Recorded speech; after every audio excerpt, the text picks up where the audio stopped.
Pessoal, tudo bem? Vamos para a nossa aulinha de hoje? Vamos lá então.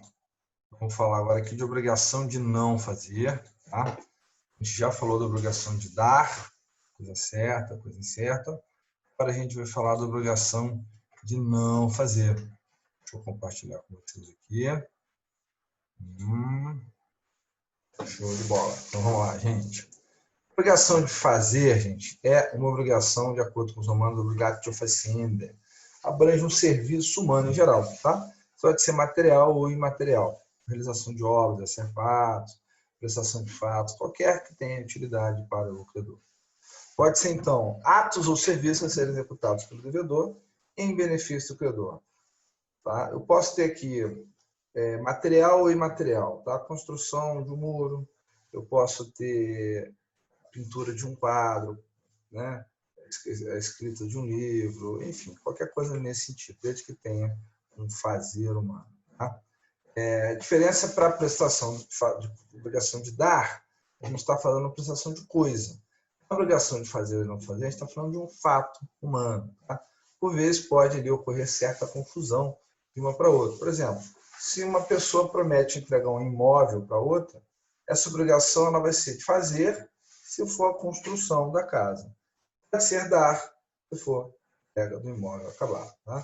Se tiver uma questão conjunta de dar ou fazer ao mesmo tempo, a gente vai ter que fazer um critério de preponderância para saber qual é. Tá? A primeira diferença que eu tenho da obrigação de fazer e da obrigação de dar, simples, é que na obrigação de dar, de regra, não importa quem é a pessoa que está dando, a gente está prestando atenção exatamente na coisa a ser entregue, independente de quem esteja. Já na obrigação de fazer, quando ela é personalíssima, a pessoa do devedor é imprescindível. Tá? Segunda diferença básica, na obrigação de dar, a gente pode, de maneira muito clara, muito simples, sem sombra de dúvida qualquer, fazer a tutela específica. O que é a tutela específica? A proteção específica para o credor. Qual é? Buscar a coisa. Ele vai e faz a busca e apreensão através do Ministério da Justiça, pum, pega aquela coisa. Já na obrigação de fazer, a gente não cabe essa tutela específica. Observação, faltou conversar com os outros aqui, o CPC não vai entender bem dessa maneira. Tá? As obrigações de fazer podem ser infungíveis, fungíveis ou obrigação de emitir declaração de vontade, tá? O famoso pacto de contraendo. Nas obrigações infungíveis, a gente tem aqui uma obrigação que ela é personalíssima, personal. Tá? Quando for convencionado que o devedor cumpra pessoalmente a prestação, a gente vai ter ali uma obrigação infungível, também chamada de material, personalíssimo, enfim. Tá? Então, por exemplo, se vocês contratarem o Pablo para cantar na formatura de vocês, tem que saber qual o Pablo que é, se é o Pablo romântico ou se é o Pablo de Gobel Vittar. Tá? A gente vai ter uma diferenciaçãozinha de cláusula expressa para obrigação infungível pela própria natureza, cláusula expressa quando eu contrato digo, olha, quero que seja você que faça isso. E obrigação infungível pela própria natureza, por exemplo, um cantor. Tá? Vamos tratar disso direitinho na aula. Obrigação fungível ou obrigação impessoal é aquela que não importa quem faça, o importante é que seja feito. Tá? Eu tenho, por fim, a obrigação de emitir declaração de vontade, que ela é uma espécie de dar e fazer. O que eu quero do devedor é que ele emita uma declaração de vontade. Tá? Ela vai ser muito comum nos contratos preliminares, vai ser mês que vem ainda, e, por exemplo, uma promessa de compra e venda. Após o fim do pagamento, o vendedor tem a obrigação de ir lá passar a escritura, emitir uma declaração de vontade. Tá? Basicamente é isso. Vamos ver isso direitinho na aula. Tá? O problema que a gente vai ter aqui só é no que tange ao inadimplemento. Né?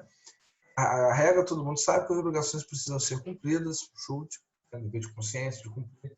Cumprida a obrigação se extingue. Ponto. Não cumprindo, aparece então a responsabilidade, rafto. Essa responsabilidade sempre recairá sobre o patrimônio do devedor, da patrimonialidade do objeto. Tá? E aí as obrigações elas podem ser inadimplidas por duas maneiras. Porque a prestação de fazer tornou-se impossível. Eu preciso ver se teve culpa ou não.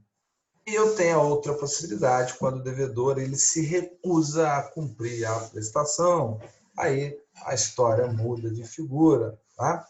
Então, se a obrigação tornou-se impossível, se aplica o artigo 248. Se o devedor está se recusando, uso 247. Tá? Vamos tratar disso muito bem. Nas obrigações infungíveis, a recusa ao cumprimento da obrigação personalíssima resolve-se tradicionalmente em perdas e danos, pois não se pode constranger fisicamente o devedor a executar. Essa é a regra do Código Civil. No Código Civil, de acordo com o artigo 247, se o devedor não quer cumprir, resolve-se em perdas e danos. Ponto. Beleza? Tá bom isso aí? Tá bom não. Processualistas que são muito preocupados com a efetividade, falou, não está justo aí não, vamos fazer um negocinho diferente. Né? E a gente tem aqui as exceções do Código de Processo Civil. Tá? O Código de Processo Civil, ele pega a regra do Código Civil e ó, joga tudo fora. Vou tratar de cada uma dessas exceções aqui, que são bastantes artigos que a gente vai tratar disso direitinho. Tá? Vou mostrar para vocês que a regra virou exceção virou regra. Tá? Nas obrigações infungíveis, muda tudo isso. Ok? E a gente vai ter a outra possibilidade, artigo 248, quando a prestação se torna impossível, tá? Sem culpa do devedor, com culpa do devedor. Vamos ver como é que vai ser isso. Nas obrigações fungíveis, se a obrigação não puder ser cumprida, gente, e aí, como não tem aquela história que só pode o devedor fazer, qualquer pessoa faz, muito simples de resolver, a regra vai estar lá no artigo 815 e seguintes do Código de Processo Civil. Tá?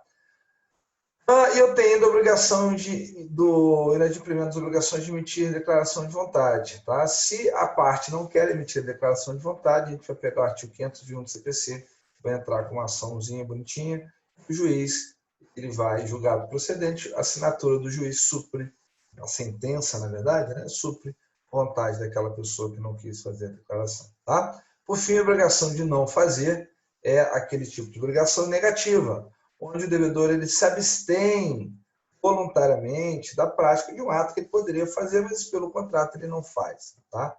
Evidentemente que existem alguns limites para isso. A gente vai ver quais são esses limites.